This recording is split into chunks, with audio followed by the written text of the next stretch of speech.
Hello everybody, this is Digraj Singh Rajput. Welcome to magnet brains. इस video में हम क्या पढ़ने वाले हैं? इस वीडियो में हम पढ़ेंगे geography as an integrating discipline. Important topic है, इसे समझो। ठीक है, first try to understand the heading. Heading क्या कह रही है? ज्योग्राफी एक इंटीग्रेटिंग डिसिप्लिन है। इंटीग्रेटिंग डिसिप्लिन का मतलब क्या होता है? मतलब ज्योग्राफी दूसरे सब्जेक्ट्स के साथ जुड़ा हुआ है, दूसरे सब्जेक्ट्स को अपने साथ जोड़े हुए हैं। जुड़ा हुआ है, जुड़े हुए कैसे है, क्या है, सारे डाउट्स जो है आपके इस वीडियो लेक्चर में क्लियर हो जाएंगे। मैं आपको सारी चीजें सिस्टमैटिकली एक एक करके समझाते चलूंगा। ठीक है, जैसे आपका पहला स्टेटमेंट क्या है आपकी बुक का कि geography is discipline of synthesis. Discipline मतलब ज्योग्राफी एक ऐसा सब्जेक्ट है जहां पे आपको सिंथेसिस देखने को मिलते हैं। सिंथेसिस क्या होता है? सिंथेसिस जैसे अगर समझे हम तो संश्लेषण जिसे हिंदी में कहते हैं, या फिर संयोग की बात होती है, मिलावट जो होती है, या फिर कहना बहुत लेमन डेफिनेशन में समझाऊं तो जहां पे क्या हो रहा है, लेन देन हो रहा है एक तरह से। तो ज्योग्राफी एक ऐसा डिसिप्लिन है जहां पे आपको सिंथेसिस देखने को मिलेगा, जहां पे आपको सिंक्रेटिक ट्रेंड देखने को मिलेंगे। सिंक्रेटिक ट्रेंड मतलब क्या है कि कुछ ज्योग्राफी दूसरे सब्जेक्ट्स को देता है, कुछ दूसरे सब्जेक्ट से लेता है। ठीक है, और इसी सेंस में उसे क्या कहा गया है? ज्योग्राफी को एक इंटीग्रेटिंग डिसिप्लिन कहा गया है। ठीक है, तो अब ये धीरे धीरे कंसेप्ट्स क्लियर होते जाएंगे। तो इसे ज्योग्राफी में आपको स्पेटियल सिंथेसिस देखने को मिलता है। हिस्ट्री की अगर हम बात करें तो टेम्पोरल सिंथेसिस देखने को मिलता है। अब स्पेटियल सिंथेसिस क्या है, टेम्पोरल सिंथेसिस क्या है? स्पेटियल सिंथेसिस मतलब ये होता है कि ज्योग्राफी में आप क्या देखते हैं, चीजें स्पेस के हिसाब से वेरी करती है। बताया था मैंने पिछले वीडियो में, इंट्रोडक्टरी वीडियो लेक्चर में मैंने आपको बताया था कि ज्योग्राफी जो है दूसरे नेचुरल साइंसेस के साथ में, सोशल साइंसेस के साथ में जुड़ा हुआ है। ये नेचुरल साइंसेस, सोशल साइंसेस क्या है, सारी चीजें एक एक करके सारे टॉपिक आएंगे आपके सामने। ठीक है, तो यहां पे ये बताएगा कि ज्योग्राफी जो है तो स्पेटियल सिंथेसिस आपको देखने को मिलेगा।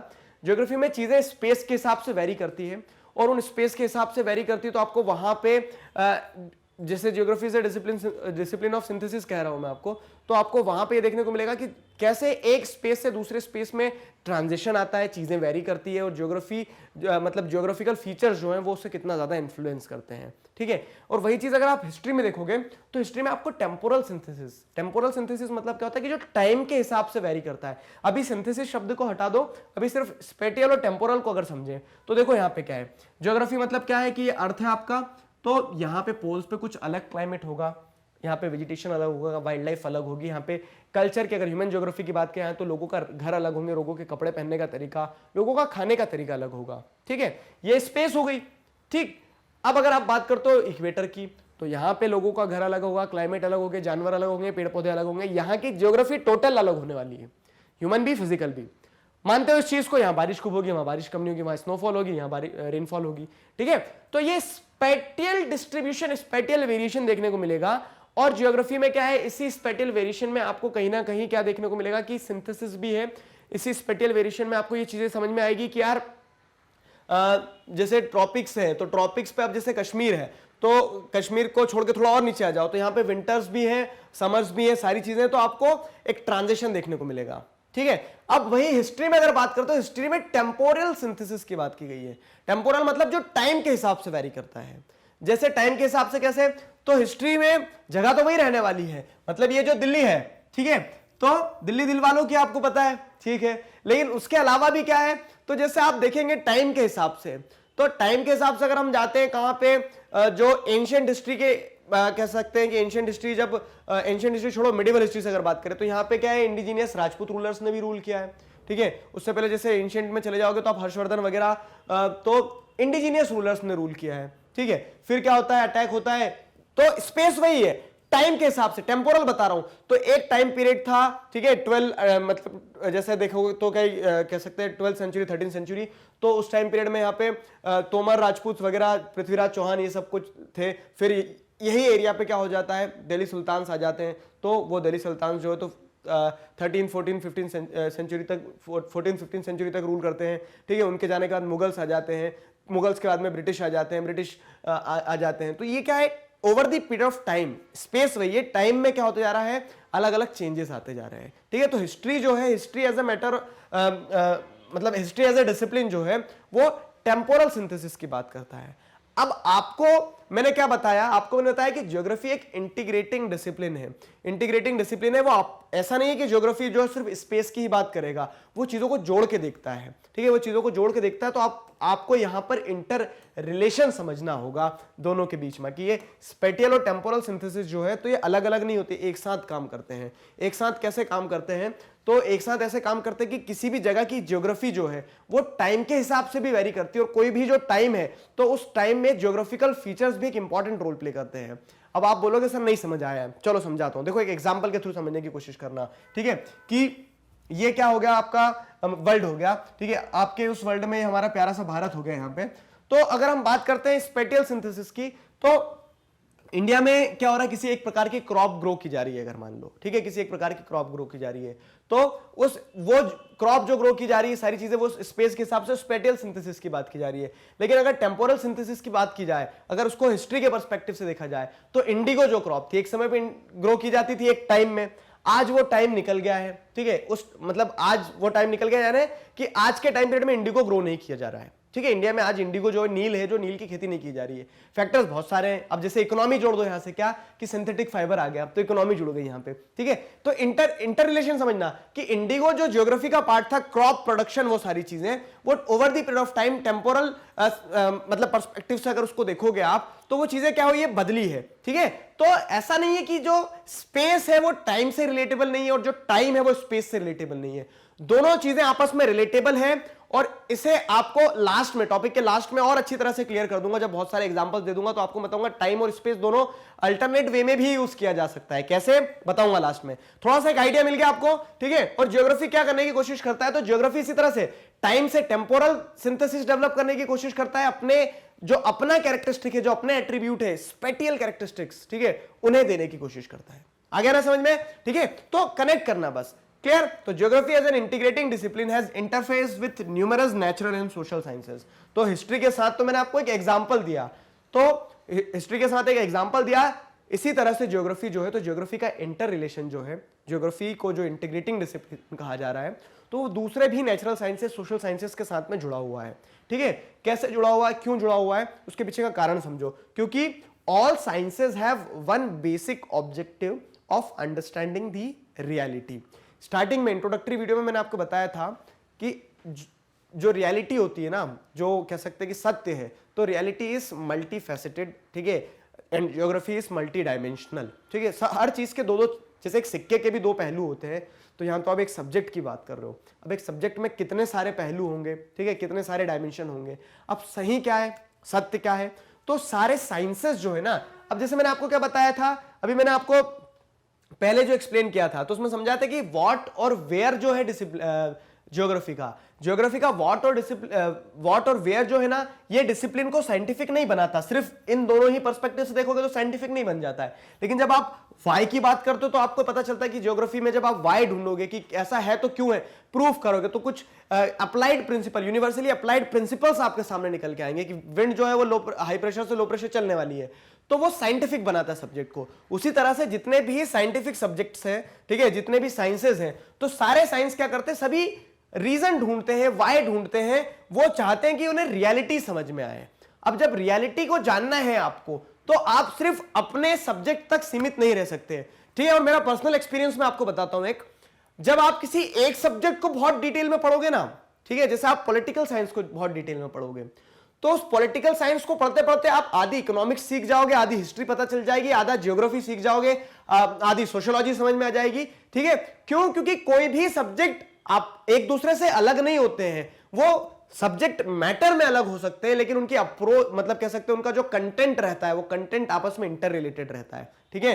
तो उसी सेंस में ज्योग्राफी, अब क्योंकि आप ज्योग्राफी एज ए सब्जेक्ट पढ़ो, तो हम ज्योग्राफी की तारीफ करेंगे यहाँ पे कि ज्योग्राफी जो है, तो ज्योग्राफी भी क्या करता है, इंटीग्रेट करता है सारे डिसिप्लिन को, ठीक है। क्योंकि सारे डिसिप्लिन का काम क्या है कि सबको रियलिटी ढूंढना है। तो every discipline concerned with scientific knowledge इस, अब देखो कंसर्न विद साइंटिफिक नॉलेज मतलब जिसमें वाई वाली खोजो। अब ड्राइंग हो गया, ठीक है, देखो मैं ड्राइंग की मतलब ऐसी बुराई नहीं कर रहा हूं, लेकिन मैं आपको बता रहा हूं। अब ड्राइंग में क्या है, ड्राइंग में ये लाल कलर भरना है, इसमें यहाँ पे ग्रीन भरना है, ठीक है, तो वो क्या हो जाएगा, वहां पे आपको साइंटिफिक नॉलेज नहीं लगाना है उतना, आप वाई नहीं ढूंढ रहे हो।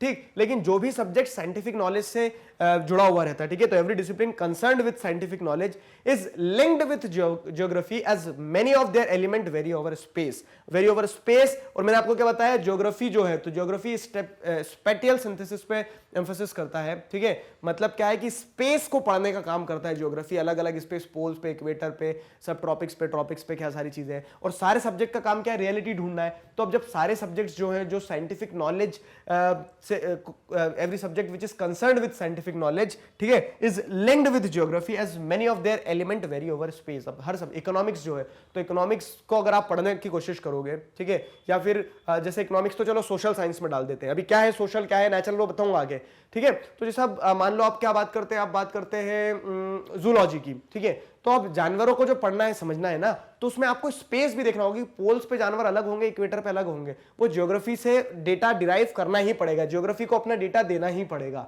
आया ना समझ में? तो इंटीग्रेट तो हो रहे हैं ना सारे सब्जेक्ट, मानते हो नहीं मानते हो, अब मान गए हो। तो वही चीज यहां पे बताएगी कि geography helps in understanding the reality in totality in its spatial perspective. तो जो स्पेटियल, देखो स्पेटियल ये शब्द से डरना मत, मतलब स्पेस, स्पेटियल जहां भी आ रहा है स्पेस समझ लो कि स्पेस के हिसाब से जब आपको चीजें वेरी करती है तो रियलिटी को समझना है तो स्पेस को पढ़ना पड़ेगा, स्पेस को पढ़ना है, ज्योग्राफी को पढ़ना पड़ेगा। क्लियर हुआ? ठीक है, तो यहां पे हम क्या बोल सकते हैं कि geography integrate the concept holistically. Holistically मतलब क्या? पूर्ण रूप से, पूर्ण रूप से, पूरे तरीके से ज्योग्राफी क्या करती है, कंसेप्ट्स को रिलेट करती है। क्यों? क्योंकि दूसरे सब्जेक्ट्स जो रियलिटी ढूंढ रहे हैं, तो उस रियलिटी को ढूंढने में आपको स्पेस को समझना होगा, और स्पेस आपको ज्योग्राफी से समझ में आएगी। स्पेटियल एट्रीब्यूट्स जो है, स्पेटियल कैरेक्टरिस्टिक्स जो है, उन्हें स्टडी करना ज्योग्राफी का एक मेजर ऑब्जेक्टिव हो जाता है। ठीक है, अब जैसे अगर आप बात करते हैं कि इंटीग्रेटिंग डिसिप्लिन है, ठीक है, तो इस फिगर को अच्छे से समझ लो, आगे भी काम आने वाला है। ठीक, आपकी बुक में भी ये चार्ट, तो इसे ध्यान रखना, आगे भी काम आएगा। जैसे अगर आप बात करते हैं कि हाइड्रोलॉजी, अब हाइड्रोलॉजी क्या हो गया? हाइड्रोलॉजी एक अपने आप में सब्जेक्ट हो गया, लेकिन जब आप ज्योग्राफी की बात करते हो तो ओशियनोग्राफी के वे में आप क्या हो जाता है, ओशियनोग्राफी के वे में वो जुड़ा है हाइड्रोलॉजी ज्योग्राफी के साथ में। पेडोलॉजी, अब पेडोलॉजी क्या है? पत्थर, मिट्टी, इनसे जुड़ा हुआ है। ठीक है, स्टडी ऑफ सॉइल, ये सारी चीजें, तो सॉइल ज्योग्राफी जो है वो इससे जुड़ा हुआ है। मतलब सॉइल ज्योग्राफी भी पढ़ लो तो पेडोलॉजी जो है एक डिसिप्लिन, उससे सारा डेटा डिराइव हो जाता है। फिर अगर आप बात कर लो क्या कि बॉटनी, ठीक है, तो बॉटनी में अगर आप जैसे पेड़ पौधे की बात करते हो तो वहां पे आपको क्या है? फाइटोज्योग्राफी, तो वो ज्योग्राफी की फील्ड से जुड़ा हुआ है। ठीक है, मतलब कोई भी उठा लो। जैसे अब क्या होता है? फिलॉसफी, अब फिलॉसफी तो एक सोशल साइंस हो गया। मतलब मैं जैसे एक एग्जांपल आपको देता हूं क्या कि महात्मा गांधी थे, ठीक है, तो महात्मा गांधी एक फिलोसोफर की तरह देख सकते हो, उन्होंने अपने आइडियाज दिए। ठीक है, उन्होंने अपने आइडियाज दिए, तो वो आइडियाज लेकिन ज्योग्राफी को भी इन्फ्लुएंस करते हैं। मतलब क्या है कि ज्योग्राफिकल थॉट्स जो है, तो जैसे आप स्टार्टिंग में देखेंगे एरिस्टोटल वगैरह, तो वो पॉलिटिकल साइंस के अगर स्कॉलर की तरह कंसीडर किया जा रहा है उन्हें, लेकिन उनके थॉट्स जो थे तो वो ज्योग्राफी की रिसर्च को इन्फ्लुएंस करते हैं। जिन्होंने ज्योग्राफी को आगे पढ़ा तो उनके थॉट्स के हिसाब से, एरिस्टोटल के थॉट के हिसाब से आगे आने वाले ज्योग्राफर्स के थॉट बने होंगे। तो फिलॉसफी जो है, जो थॉट थिंकिंग आइडियाज से कंसर्न्ड है, ठीक है, पॉलिटिकल थ्योरी जो आपकी बुक है वो कहीं ना कहीं फिलॉसफी से आपको जोड़ के देती है थोड़ा सा, ठीक है, वो भी लेकिन ज्योग्राफिकल थॉट के वे में। ज्योग्राफी की भी एक फील्ड हो गई, इंटीग्रेटिंग फील्ड हो गई। ठीक है, और उठा लो कुछ भी, जैसे हिस्ट्री, तो हिस्टोरिकल ज्योग्राफी भी होता है। हिस्ट्री जो है, तो आप ह्यूमन हिस्ट्री, राजा महाराजा पढ़ रहे हो, नहीं उतना ही काफी नहीं है, उनकी भी सारी चीजें जो है राजा महाराजा के टाइम के ज्योग्राफी के हिसाब से हिस्ट्री वेरी करी होगी, तो ज्योग्राफिकल हिस्ट्री का पार्ट हो गया। आया ना समझ में? तो ये सारी कहानी है जो बताती है कि ज्योग्राफी जो है एक इंटीग्रेटिंग डिसिप्लिन का काम कर रहा है। ठीक है, a geographer is required to have a broad understanding of all the related fields to be able to logically integrate them। देखो, मैं बहुत अच्छी बात बताता हूं आपको। अगर आपने 11th में ज्योग्राफी लिया है ना, तो अगर आपने ये सोच के लिया है कि इजी सब्जेक्ट है, मतलब सब्जेक्ट इजी है, पढ़ोगे तो सब इजी है, नहीं पढ़ोगे तो सब टफ है। ठीक है, ड्राइंग भी टफ लगता है नहीं करोगे तो, जैसे मुझे बेल बनाते भी नहीं आता है। तो अब देखो आगे क्या है, मैं आपको ये बताना चाह रहा हूं कि एक जो ज्योग्राफर रहता है ना, अब क्योंकि मैंने आपको बताया, देख लो ये दुनिया भर के जितने सब्जेक्ट आपने अभी तक सुने नहीं होंगे, नाम पढ़ना तो दूर, ठीक है, नाम नहीं सुने होंगे, वो सारे सब्जेक्ट से जुड़ा हुआ है ज्योग्राफी का फील्ड। ठीक है, तो उस सेंस में क्या है कि एक ज्योग्राफर जो होगा, तो geographer is required to have a broad understanding of all the related fields. तो जितनी भी रिलेटेड फील्ड्स हैं, सबकी थोड़ी थोड़ी अंडरस्टैंडिंग, थोड़ी कह लो या फिर बहुत सारी भी कह लो, सबकी अंडरस्टैंडिंग होना जरूरी है एक ज्योग्राफर को। क्यों? क्योंकि जब सारी अंडरस्टैंडिंग होगी तब वो क्या कर पाएगा, चीजों को अच्छी तरह से इंटीग्रेट कर पाएगा, और इंटीग्रेट करने के साथ साथ में मतलब आपको जैसे हिस्ट्री में जो हुआ है ना वो ज्योग्राफी से कैसे रिलेटेबल है वो भी समझ में आना चाहिए, ठीक है। तो to be able to logically integrate them, ठीक। अब इसको जैसे हम एग्जांपल्स के थ्रू समझते हैं, आपकी बुक से बाहर भी लिए एग्जांपल ताकि आपको क्रिस्टल क्लियरिटी हो सके कि कैसे दूसरे सब्जेक्ट जो जुड़े हुए हैं, स्पेसिफिकली जैसे हम हिस्ट्री की बात करें। अब मैंने आपसे पूछ लिया why there were no major attacks on the soil of America, ठीक है, ये अमेरिका है, ठीक, ये नहीं अमेरिका, इधर वाला है, तो ये अमेरिका है, ठीक। आप अगर जैसे देखोगे तो ये नॉर्थ अमेरिका है, नीचे यहाँ पे साउथ अमेरिका, ब्राजील वगैरह जो है, ठीक। तो ये मैं आपसे पूछ रहा हूं कि अगर आप हिस्ट्री उठा के देखोगे तो अमेरिका को डिस्कवर किया गया था, ठीक, अमेरिका को डिस्कवर किया गया था। अब अमेरिका को किसने किया था डिस्कवर, आप ये मुझे बताएंगे कमेंट सेक्शन में। चलो एक होमवर्क दे दिया, ठीक है। जो कॉम्पिटिटिव्स की तैयारी कर रहे हैं वो थोड़ा ध्यान देना, मैं बहुत कंसेप्चुअल चीजें बता रहा हूं आपको, ठीक है। तो अमेरिका को डिस्कवर करने से पहले अमेरिका में कोई मेजर वॉर, वो आपस में ट्राइब्स लड़ा करते थे, तीर कमान मारा करते थे, उससे हमें मतलब फर्क ही नहीं पड़ा कोई। और आज भी अगर जैसे देखोगे तो अमेरिका की सॉइल पे कोई मेजर वॉर नहीं हुआ। क्यों नहीं हुआ? अब ये वॉर ये हिस्ट्री का पार्ट हो गया, ठीक है, वॉर वगैरह हिस्ट्री का पार्ट हो गया, लेकिन आप यहां पे ज्योग्राफी से इंटीग्रेट करोगे तब आपको चीजें समझ में आएगी। क्यों? क्योंकि एक ज्योग्राफर को जो बताएगा ना कि ब्रॉड अंडरस्टैंडिंग होना चाहिए, तो उसके पीछे जैसे कारण क्या हो गया कि जो कोस्टल एरिया है चारों तरफ अमेरिका के, ठीक है, वो जो वर्ल्ड के मेजर पार्ट से, जैसे वर्ल्ड को अगर देखा जाए तो वर्ल्ड की हिस्ट्री जो है यूरोसेंट्रिक हिस्ट्री रही है, कि मतलब यूरोप ने सारी चीजों को गवर्न किया है एक लंबे समय तक। आज क्या है, अब तो जैसे देखोगे तो पावर जो है तो अलग अलग कॉन्टिनेंट के अलग अलग एरियाज में अलग अलग कंट्रीज के पास है, लेकिन एक लंबे समय तक यूरोप ने सारी चीजों को कंट्रोल किया, ठीक। तो अब आप इसमें सोच रहे होंगे सर इंडिया कहां गया, तो जो यूरोसेंट्रिक हिस्ट्री उस हिसाब से हम पढ़ रहे हैं। बाकी अगर हम हमारी एंशिएंट हिस्ट्री उठा के देखेंगे तो वर्ल्ड का 78% ट्रेड इंडिया से हुआ करता था, तो हमारे भी जलवे थे एक समय पे, ऐसा नहीं है, ठीक है। तो जैसे अगर आप देखेंगे तो अमेरिका की जब डिस्कवरी नहीं हुई थी, ठीक है, तो उससे पहले अमेरिका, मतलब उसके पहले उसके बाद में भी अमेरिका में कोई मेजर वॉर क्यों नहीं हो पाया? क्योंकि ज्योग्राफी जो है अमेरिका की, देखोगे पानी से जुड़ा हुआ है, मतलब कोस्टल एरिया है तो लैंड रूट कनेक्टेड है नहीं यूरोप का, यूरोप कहां इस पे हमला करने आएगा, दूर है वो अलग है, अपना सेक्लूडेड है अलग है, ठीक है। तो ये सारे फैक्टर जो है अमेरिका को क्या करते हैं, एज दिलवाते हैं। तो ये हिस्ट्री जो थी अमेरिका की वो उसकी ज्योग्राफी से इंफ्लुएंस हुई है, ठीक है। और अगर आगे चीजें देखोगे तो जैसे अब यहां पे क्या बताया गया है कि स्पेटियल डिस्टेंस जो ज्योग्राफी का पार्ट है itself has been very potent factor to alter the history of the world, ठीक है। तो अब यहां पे अटैक इसलिए नहीं हो पाया क्योंकि उसका जो स्पेस था, स्पेटियल डिस्ट्रीब्यूशन जो था, वो उसको क्या कर देता है, एज दिलवा देता है, और इसने कहीं ना कहीं वर्ल्ड की हिस्ट्री को बहुत लंबे समय तक इन्फ्लुएंस किया। जैसे अगर आप यहां पे और एग्जांपल देखोगे, Napoleon's defeat in Waterloo, defeat of Nazi party in Russia. अब ये नेपोलियन, ठीक है, नेपोलियन और हिटलर दो ऐसे नाम है ना जो वर्ल्ड हिस्ट्री में जिसको इंटरेस्ट है, वैसे तो आप 10th क्लास में पढ़ के भी आए हो, थोड़ा थोड़ा आपको जानकारी भी है, तो वर्ल्ड हिस्ट्री में ये ऐसे नाम रहे हैं जिन्होंने बहुत कह सकते हैं कि इंप्रिंट छोड़ गए। वर्ल्ड हिस्ट्री पढ़ रहे हो, इनके बारे में नहीं पढ़ रहे हो तो कुछ नहीं पढ़ रहे हो।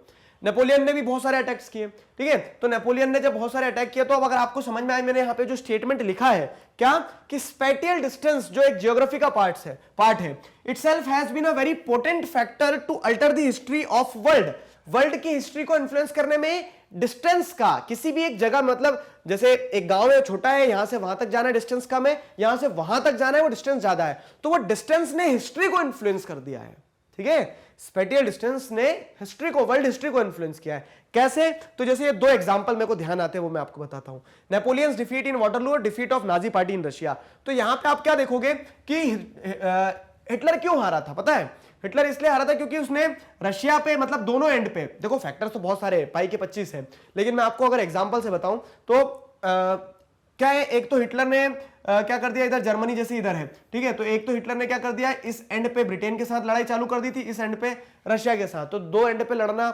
वैसे टेक्निकली क्या हो जाता है कि रिसोर्स ड्रेनिंग हो जाता है। साथ ही साथ में कुछ हिस्टोरियंस ये भी कहते हैं कि रशियन आर्मी बड़ी चालाक थी। रशियन आर्मी क्या करते चलेगी, रशियन आर्मी जो है तो रशियन आर्मी अंदर की तरफ पेनिट्रेट करते चलेगी, मतलब उनके पास एरिया बहुत था ना, ये एरिया बहुत सारा था, तो रशियन सोल्जर्स पीछे खिसकते चले गए, ठीक है, पीछे खिसकते चले गए, इनको बुलाते गए आगे, आते जाओ, ठीक है, नाजी पार्टी को, नाजी आर्मी को। तो वो नाजी आर्मी कहां तक आ गई, नाजी आर्मी जैसे देखा जाए तो मॉस्को तक आ गई थी, ठीक है, नाजी आर्मी मॉस्को तक आ गई थी। तो इस सेंस में क्या होता है, इस सेंस में आप देखोगे कि वो रशिया में फंस गए, स्पेटियल डिस्ट्रीब्यूशन, स्पेटियल डिस्टेंस जो था, तो उस डिस्टेंस में आगे फंस गए, वो अंदर तो आ गए लेकिन बाहर नहीं निकल पाए, तो उससे क्या हो गया, नाजी पार्टी जैसे हार गई। तो यहां पे क्या आपने सीखा कि जो ज्योग्राफी थी, जो स्पेस थी, उसने हिस्ट्री को, वॉर को इन्फ्लुएंस किया, ठीक है। तो इस सेंस में आप जब एक जियोग्राफर ये जो स्टेटमेंट लिखा है कि उसको एक ब्रॉड अंडरस्टैंडिंग होना चाहिए, क्यों? क्योंकि सारे डिसिप्लिन आपस में इंटीग्रेटेड होते हैं। वही चीज नेपोलियन के साथ भी हुई थी। नेपोलियन के साथ क्या हुआ था कि नेपोलियन जो है बैटल ऑफ वाटरलू के बाद में जब जैसे रशिया में अंदर पेनिट्रेट करते जाता है, तो वो वही दिक्कत, रिसोर्सेज खत्म हो रहे हैं, उसके सोल्जर्स हार मानने लगे, ठीक है। तो डिस्टेंस जो है, स्पेटियल डिस्टेंस जो है, उसने क्या कर दिया, इन्फ्लुएंस करा वर्ल्ड हिस्ट्री को। और ये दर्शाता है, ये तो सिर्फ हिस्ट्री की बात हो गई। जैसे अगर हम बात करें और तो और भी बहुत सारे, जैसे अब इंडिया में अगर आप बात करते हैं, इंडिया का भी चलो कुछ देखो, तो why there were invasions in India from north west. India में क्या है, इंडिया में नॉर्थ वेस्ट से ही इन्वेजन क्यों हुए? नॉर्थ वेस्ट से मतलब क्या है कि ये वाला पार्ट जो है, तो सॉरी ये वाला पार्ट जो है, यहां से इन्वेजन क्यों हुए? अब जैसे देखोगे तो जिसको थोड़ा सा हिस्ट्री का आइडिया है, ठीक है, जो कॉम्पिटिटिव की तैयारी कर रहे हैं, वो चीज थोड़ा सा इस पे गौर फरमाना इस चीज पे। क्या कि आप देखोगे शक, हुन, जितने भी फॉरेन इन्वेडर्स आए, शक, हुन, इंडो ग्रीक्स वगैरह जो आए, ठीक है, शक, हुन, ग्रीक्स, फिर उसके बाद में दिल्ली सुल्तान, मिडिवल हिस्ट्री की बात करो, मुगल्स, ठीक है, दुनिया भर के जितने भी अटैक हुए, ठीक है, ब्रिटिश इधर से आए, वो क्यों आए वो भी समझाऊंगा मैं आपको। तो जैसे जितने भी लोग आए तो वो नॉर्थ वेस्ट से ही क्यों आए? क्योंकि यहाँ पे ज्योग्राफी जो है तो एक पोटेंट फैक्टर के रूप में देखने को मिली, क्योंकि वो नॉर्थ ईस्ट और इस एरिया से आ ही नहीं सकते थे। हिमालयास जो थे ना, तो हिमालयास क्या है, हमारे लिए एक नेचुरल वॉल बन के खड़े हुए थे, हमारे बॉडीगार्ड है वो, ठीक है। लेकिन ये फ्रंटियर छूटा था, तो यहां से अटैक होते थे और फिर उस हिसाब से हिस्ट्री वेरी करती थी, ठीक है, वॉर्स होती थी, उस हिसाब से डायनेस्टीज बदलती थी, उस हिसाब से रूलर्स बदलते थे, ठीक है। तो समझ में आ रहा है कि कैसे इंटीग्रेटेड होते हैं सारे डिसिप्लिन, ठीक है। तो how things change after the improvement in navigation technology. अब क्या होता है कि मान लो ये रास्ता खुला था तो ब्रिटिश को भी यहीं से आना चाहिए था। अब ब्रिटिश इधर समुद्र के रास्ते आ गए, ठीक है।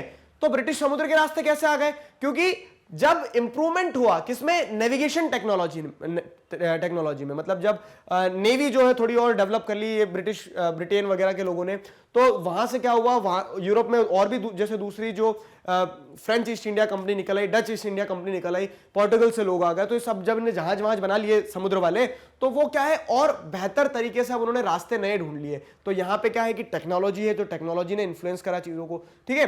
तो अब क्या हो रहा है कि अब आप यहाँ पे जैसे देखोगे तो जियोग्राफिकल बैरियर जो था एक पहले समुद्र, ठीक है, जिसके कारण क्या था, अमेरिका की सॉइल पे कोई मेजर वॉर नहीं हो पा रहे थे, ठीक है। लेकिन वो जो जियोग्राफिकल बैरियर को जब लोगों ने तोड़ दिया, कैसे, मैंने आपको ये बताया कि ह्यूमन सोसाइटी इवॉल्व करते जा रही है, स्टैटिक नहीं है, डायनामिक है, पढ़ के आए आगे।